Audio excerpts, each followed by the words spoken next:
So you might be in recovery from substances, whether you're abstinent now or not, have a history of mental health issues, of reactive abuse, are isolated, have many different friend groups throughout your life.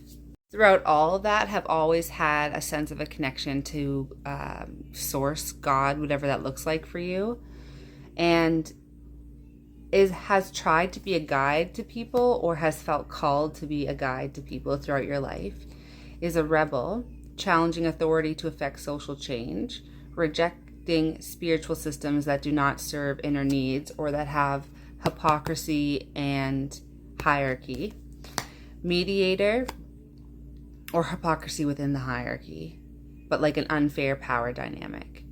Mediator, you have a gift for negotiating fairness and strategy in personal and professional life, respect for both sides of an argument. You have the ability to be a storyteller, to experience and express life that way. And you are connected to your erotic creativity. All of these attributes, among other ones, are exactly what your community did not want expressed, because your community had those unequal power imbalances. So when you were there, like with taking the Samaritan story seriously and looking out for your community, you love honor, you appreciate being diplomatic and are self-reflective to see where you've gone wrong. Not at all points of your life. Like, all of these attributes come and go depending on where you're at within abuse cycles. But you also have like this Fool card, fearlessly revealing emotion, helping people laugh at absurdity and hypocrisy. There are a lot of different names out there. There are different types of empaths. Some of us might identify more as autistic, ADHD, neurodivergent. Some of us identify as a starseed, detective, great powers of observation and intuition, desire to seek out the truth. And the people around us are like, can you please stop doing that? Because we are invested in not having what we're doing come to the light. The judge, balancing justice and compassion, managing the fair distribution of power. And they say, who put you in charge? Well, not everybody sees these things, apparently. Not right away, but the angel. I don't know what that means. Like, I'm just pulling the cards here, so you can take it as you will. Some people say some of us are earth angels. Some of us feel like we are, on a quest. That's what I heard someone describing it earlier on a different video. Some of us feel like we have a calling. Some of us do identify with the chosen starseed stuff. The mother, nurturance, patience, unconditional love, and joy in giving birth to life. But see, like, all human beings are meant to have that modeled, and because of colonization, for long and short, that's not the reality, right, of our life right now. The gambler, willingness to follow intuition even when others doubt you. Thing is, if you're like me, if you spend 30 years surrounded by people that have different values, then you don't really believe that this is actually what's going on. You start to believe what you're being told, that you're difficult, that you're too sensitive, you know what I mean, that you're divisive. And I'm not saying that we don't act divisively, but a lot of that can be in retaliation. And that's not to make an excuse or to say that there are things that we can do to prevent reacting in those ways, but it's never going to be something that's like cut and dry. It's not necessarily an on and off switch. That's why they say we need to do the work. Warrior, strength, skill, discipline, and toughness of will, heroism, stoicism, and self-sacrifice in conquering the ego.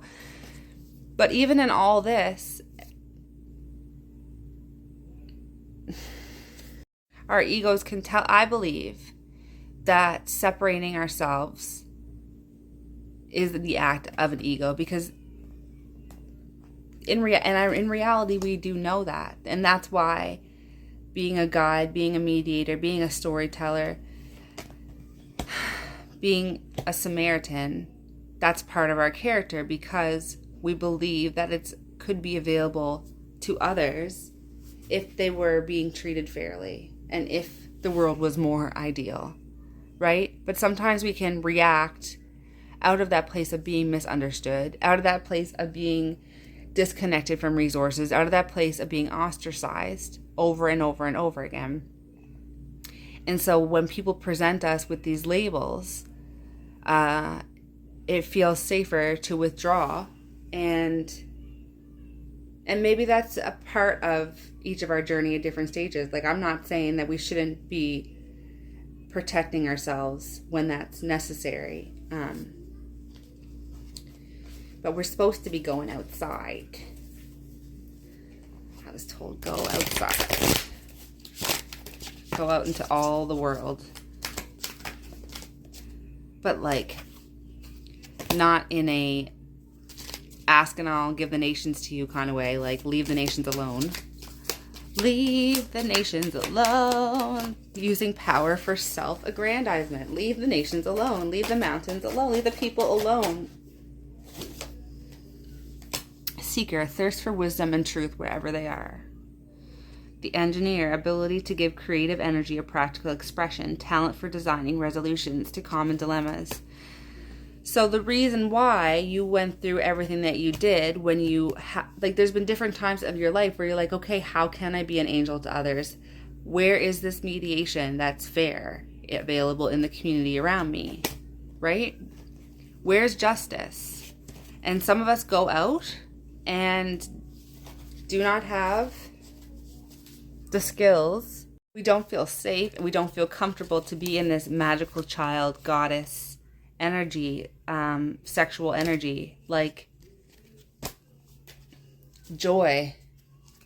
Some of us are not trained to be strong in a way of joy. We're trained to and see people extracting power from other people, and we're told to get on board or threatened with isolation.